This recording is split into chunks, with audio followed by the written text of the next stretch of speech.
Here is a fact that lands strangely on a modern ear. For most of American history, you did not vote for your United States Senator. You could not. When you walked into the polling place, the Senate was simply not on your ballot, because the people who chose your senators were the members of your state legislature, sitting in the State House casting those votes on your behalf. That was not an oversight. It was the design, written into the original Constitution, and it stood for more than a century. Then the 17th Amendment took that power out of the Statehouses and handed it to the voters. It reads like pure democratic progress. More voting, more directly, more of the people's actual voice. And it was exactly that. But every structural change trades something away, even the popular ones, especially the popular ones, because nobody stops to look for the cost. So the question for this primer is simple. When the country moved senators from the Statehouses to the ballot box, what did it give up? This is Do It for the Case Law. Doctrine Deep Dives, Season 0. The amendments one at a time, one sharpest gap each. Today, the 17th. We will do this in 3 moves, as always. First, what the amendment actually authorized, which, in this case, is refreshingly simple. Second, the pressures that produced it, and the constraint it quietly removed. And third, the gap, which for this amendment is a different animal from almost every other episode in this season. Because here is the thing about the 17th. It is not a broken promise. It is not a right the courts hollowed out. It did precisely what it said on the label, completely and permanently, and it is still doing it today. The problem is what else it did, in the same motion, without saying so anywhere in its text. Start with what the original Constitution actually said, because the 17th Amendment only makes sense against it.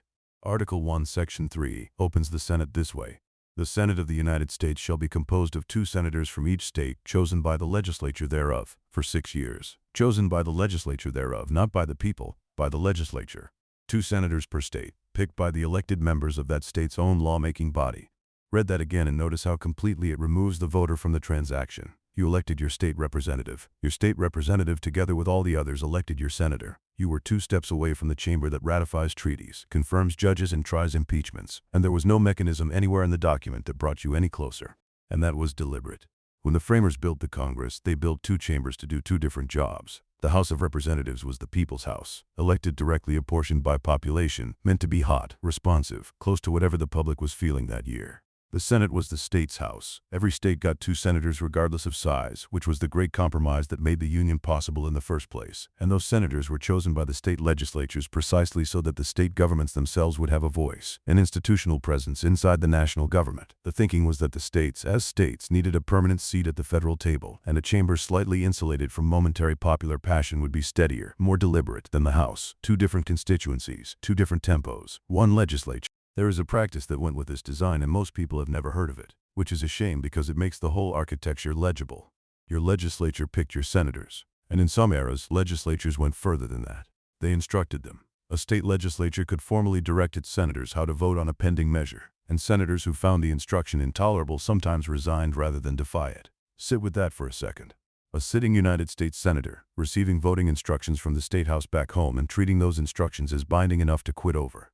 That practice tells you exactly what the office was understood to be. The senator represented the state government, not merely its population. He was, in a meaningful sense, the state's delegate to the federal legislature, and the state could tell its delegate what to say.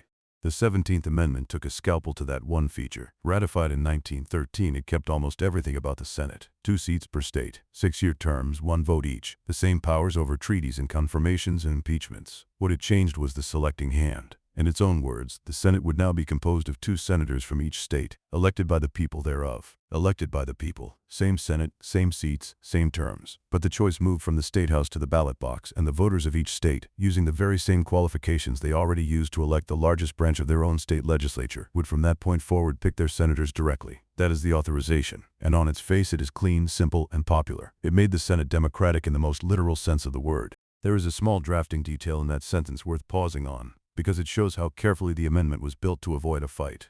The amendment does not set the qualifications for voting in Senate elections. It borrows them.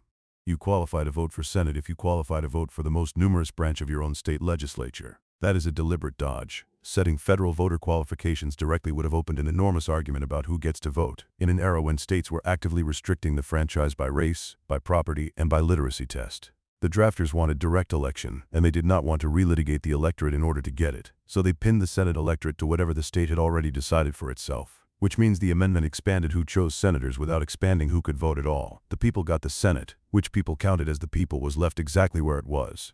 Now let us talk about why it happened and what came quietly attached to it. The 17th Amendment did not fall out of the sky. It came out of roughly 2 decades of visible, embarrassing dysfunction in the old system. And the history matters here more than usual, because the same history that explains the reform also explains its cost. Problem 1 was deadlock. When the state legislature is the body that elects senators, electing a senator requires the legislature to agree, and legislatures do not always agree. When the two chambers split, or when the parties inside them split, the vote could stall, and when it stalled, the seat did not get filled. There was no tiebreaker, no default, no clock that ran out and forced a decision. The legislature either produced a majority for one candidate, or the state went unrepresented. Through the late 1800s and into the early 1900s, Senate seats sat empty, sometimes for a session, sometimes far longer. States showed up to the United States Senate short a member, or short both of them, not because a senator had died or resigned, but because the Statehouse was jammed. That is a strange kind of failure, and it is worth naming precisely. A chamber designed to represent the states was, in those stretches, failing to represent some of them at all. The mechanism built to give states their federal voice was, in practice, silencing them. And these were not one-off flukes in obscure legislatures. Deadlocks recurred in state after state, cycle after cycle, sometimes eating up weeks of a legislature's calendar and ballot after fruitless ballot, while the state's ordinary business waited and one of its 2 national votes stayed dark. By the time reformers were making their case, they could point to a running tally of empty seats and stalemated sessions and say plainly that the selection method itself was broken. Problem 2 was corruption, or at the very least the powerful appearance of it. Think about the incentives. If you want a Senate seat, and the people who hand it out are a few dozen state legislators, then the cheapest path to Washington might not be persuading the public at all. It might be persuading the legislators. Allegations of bribery, of seats effectively bought by buying the votes of lawmakers, dogged the old system for years. The most infamous example came out of Montana at the turn of the century, when the copper magnate William Clark won a Senate seat that a Senate investigation concluded he had secured by paying off state legislators. Under that cloud, he gave the seat up. Episodes like that became the reform movement's Exhibit A. Proof. The reformers argued that legislative selection had quietly turned into a market, and that the price of a Senate seat was measured in bribes to a small and viable group of men. Problem 3 ran underneath both of those. The progressive era's whole appetite for direct democracy. This was the age of the ballot initiative, the referendum, the recall, the direct primary, a broad, energetic push to cut out the middlemen and let the people vote on things themselves. Senators chosen in back rooms by legislators were exactly the kind of intermediary that movement wanted gone, and the slogan basically wrote itself: let the people elect their own senators. It is worth noticing how the 3 problems reinforced each other. Deadlock made the system look incompetent, bribery made it look corrupt, and the direct democracy movement supplied the ready-made alternative that made both complaints actionable. A dysfunction with no available remedy tends to get tolerated. A dysfunction with an obvious remedy sitting right there tends to get fixed. And here is the part people forget. The states did not sit politely and wait for Washington to act. Many of them engineered their own workarounds first. They ran party primaries for the Senate. Oregon pioneered a system in which the general public cast a vote for Senate, and candidates for the state legislature pledged in advance to honor that popular choice. So on paper, the legislature still formally elected the senator, but in reality the people had already decided. By the early 1900s, a large share of the states had adopted some version of that dodge. Think about what that means. The old formal rule and the new democratic reality were pulling apart, and the states themselves were doing the pulling. The constitutional text said one thing. The practice on the ground increasingly said another. The amendment did not so much create direct election as catch up with it. The pressure kept climbing, and it climbed from a direction that genuinely alarmed the Senate. Article 5 gives the states a path around Congress entirely. If 2/3 of the state legislatures apply for it, a convention gets called. And a convention is not a controllable thing. Once it is sitting, the agenda is whatever the delegates decide it is. There was a serious, sustained campaign for the states to force exactly that, and it was closing in on the number it would have needed. So Congress faced a choice: propose the amendment itself, on its own terms, with its own drafting, or risk a convention it could not steer. Cornered, it moved. Congress sent the amendment out in 1912, and the states ratified it in 1913. Senators would be elected by the people, and notice how that happened. Not because the Senate was persuaded, because the Senate was outflanked. Now the structural cost, which is the real subject of this episode. Notice carefully what direct election removed. It did not weaken anybody's individual rights. No person lost a freedom in 1913. Nobody's speech got narrower. Nobody's protection against search got thinner. What it removed was a lever, and the lever belonged to state governments. Under the original design, if your state legislature did not like how your senators were voting, the legislature had a direct institutional answer. It chose the senators, so it could refuse to send them back, and in some eras it could formally instruct them while they served. Direct election cut that cord clean. After 1913, senators answered to the voters, not to the state house. A state legislature's opinion of its senators became just that, an opinion with no selecting power behind it. The critics' argument, and this is a genuinely live debate rather than a settled fact, is that the amendment quietly rewired federalism. A chamber deliberately built to give state governments a permanent institutional check inside the national legislature was converted, in one stroke, into a second popular chamber, and the states, as states, lost their built-in voice in Washington. The mechanism they point to is concrete and worth stating carefully. A senator who owed his seat to the state legislature had a standing reason to guard that legislature's interests in Washington, to think twice before backing federal programs that would commandeer state governments or crowd out their authority, because the people who could end his career sat in the state house, not in the general electorate. Strip out legislative selection and you strip out that particular incentive. The senator's attention swings toward the voters and the national coalitions that now keep him in office, and the state government, as an institution, drops out of his personal calculus. That is why some modern voices actually float repealing the 17th Amendment, not because they oppose voting, but because they want that structural guardrail on federal power back. The counterargument is not weak, and it deserves stating fairly. First, the old system's costs were real and documented. Empty seats and bribery scandals are not theoretical harms. Second, the causal claim is hard to test. Federal power expanded enormously across the 20th century, but it expanded for many reasons, and isolating this amendment's contribution from the Depression, 2 world wars, and the court's own commerce doctrine is genuinely difficult. And third, there is a democratic objection that is simply hard to get around. Returning senators to the state houses would take a vote away from every American in order to restore a check whose effectiveness nobody can actually measure. Where you land on that is not this show's call. But the structural fact underneath the argument is not in dispute. Something the original architecture put there on purpose was taken back out. There is a second-order consequence worth naming, because it changed the job itself and not just the selection method. A senator who needed a majority of a state legislature needed to be known to a few hundred people. A senator who needs a majority of a state's voters needs to be known to millions. Those are completely different problems, and they select for completely different skills. After 1913, the office required statewide campaigning, statewide name recognition, and eventually statewide advertising, which meant money, which meant fundraising, which increasingly meant fundraising from well beyond the state's own borders. None of that is in the amendment. The amendment says nothing about campaigns or money or media. But by changing who does the choosing, it changed what a successful candidate has to be. And the modern Senate, full of national figures running permanent national fundraising operations, is downstream of a single clause about who casts the ballot. There is one narrow place where actual case law touches this, and it is worth a moment, because it shows that the amendment kept a small non-elected trapdoor even as it democratized everything around it. Look at how the 17th Amendment handles vacancies. It does not say that every empty Senate seat must be filled by an election, immediately, no exceptions. Here is the text. When vacancies happen in the representation of any state in the Senate, the executive authority of such state shall issue writs of election to fill such vacancies, provided that the legislature of any state may empower the executive thereof to make temporary appointments until the people fill the vacancies by election as the legislature may direct. Read that proviso at the end. The legislature may empower the governor to make a temporary appointment.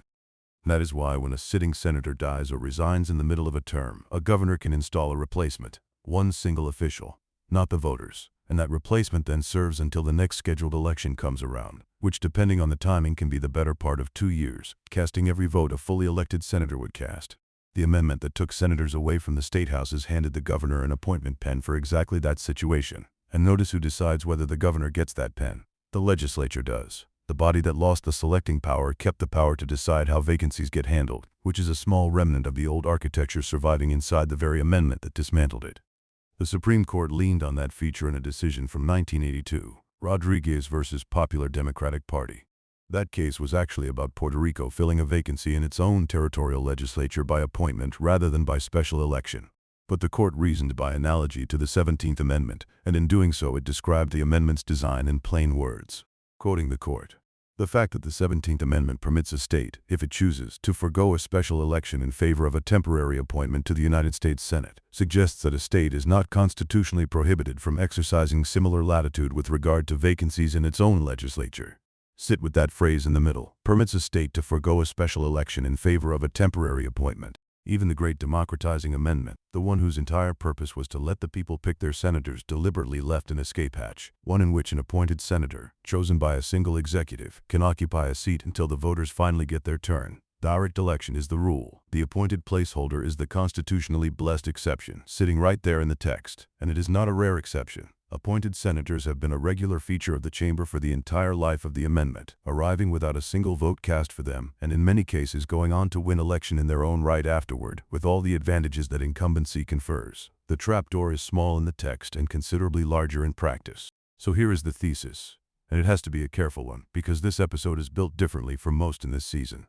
Usually we go hunting for the distance between what a right seems to promise and what the doctrine actually delivers, the place where the words say more than the courts will enforce.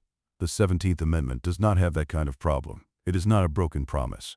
It said senators would be elected by the people, and senators are elected by the people. It delivered, cleanly and completely, precisely what it advertised on the label. What is missing here is a different animal entirely. It is a design trade-off, and it is nearly invisible for exactly the reason you would least expect, because the reform was so popular and so plainly worded that nobody felt the need to read the fine print.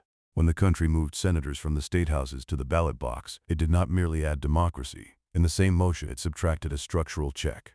The framers had built the Senate on purpose as the one place where state governments held real institutional power inside the federal system. The amendment removed that power, and it removed it without ever announcing, anywhere in its text, that this was what it was doing.